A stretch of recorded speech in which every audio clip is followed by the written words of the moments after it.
हिंदी आमची राष्ट्रभाषा आहे. हिंदी पण आपल्याला आलीच पाहिजे.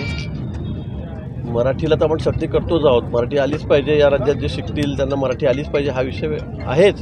पण मला वाटतं हिंदी भाषासुद्धा आमची राष्ट्रभाषा आहे. हिंदी भाषासुद्धा आली पाहिजे या मताचा मी आहे. ती काही वेगळी भाषा नाही आहे.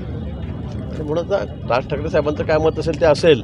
पण मला वाटतं प्रत्येकाला हिंदी भाषासुद्धा आली पाहिजे या मताचा मी एखाद्या देशात आम्ही राहतो त्या देशाची राष्ट्रभाषा जी आहे ही हिंदी आहे. आमची मातृभाषा मराठी आहे महाराष्ट्राची. पण त्यावर हिंदी पण आली पाहिजे. नाही तर नुसतं मी इंग्लिशच बोलाल तुम्ही आणि मराठीचे 2 धडे फक्त तुम्ही एका विषयात घ्याल तर मला असं वाटतं एका पुस्तकात घ्याल. पण हिंदीसुद्धा आली पाहिजे या मताचा मी आहे. त्यांचं म्हणणं असं होतं की हिंदी भाषा 3 भाषा होती, हिंदी भाषा सक्तीची करून नये असं त्यांचं आणि त्यांचं काय मत आहे त्यांचं काय मत आहे या बाबतीत मला अजून मी काही ऐकलेलं नाही, बघितलं नाही. त्यांचं नेमकं काय म्हणणं आहे हे ऐकल्यावर मी बोलेल. पण मला वाटतं हिंदी भाषेच्या बाबतीमध्ये मी या मताचा की हिंदी भाषा प्रत्येकाला आली पाहिजे, ती शिकवली गेली पाहिजे.